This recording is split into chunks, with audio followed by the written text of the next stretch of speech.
भाजप प्रदेशाध्यक्ष चंद्रशेखर बावनकुळे यांच्या मुलाच्या मालकीच्या कारमुळे नागपुरात काही गाड्यांना अपघात घडला। यावर उपमुख्यमंत्री देवेंद्र फडणवीस यांनी प्रतिक्रिया दिली आहे। याबाबत पोलीस योग्य तो तपास करत आहेत आणि एफआयआर मध्ये सर्व गोष्टींचा उलगडा सुद्धा पोलिसांनी केला आहे। तर बावनकुळे यांना टार्गेट करून या मुद्द्यावर राजकारण करणे योग्य नसल्याचे देखील फडणवीस म्हणाले आहेत। ऐसा है कि उसकी पूरी जांच पुलिस कर रही है और उसमें एफआईआर भी पुलिस ने दाखिल किया हुआ है। उसके सारे तथ्य भी पुलिस ने सामने लाए हुए हैं।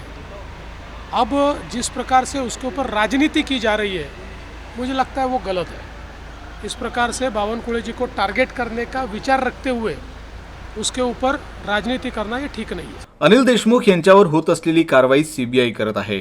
गृहमंत्री असताना अनिल देशमुख यांनी गिरीश महाजनांना काहीही चूक नसताना जीवनातून उठवण्याचा प्रयत्न केला होता।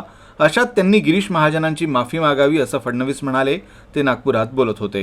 सहानुभूती मिळवण्याचा केविलवाणा प्रयत्न या व्यतिरिक्त याला काहीच संबोधता येत नाही।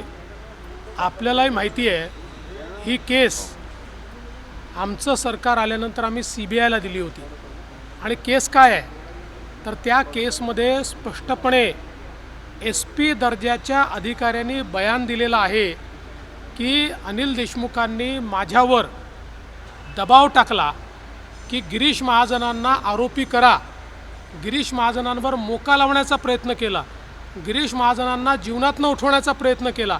आता त्याचे सगळे पुरावे हे एसपीनी त्या ठिकाणी दिलेले आहेत, पोलीस अधिकाऱ्यांनी दिलेले आहेत, त्याच्या नोंदी त्या काळच्या त्यांनी दिलेल्या आहेत, वरिष्ठांना जे कळवलं होतं ते त्यांनी त्या ठिकाणी दिलेलं आहे। त्यामुळे सीबीआयने ही कारवाई केलेली आहे।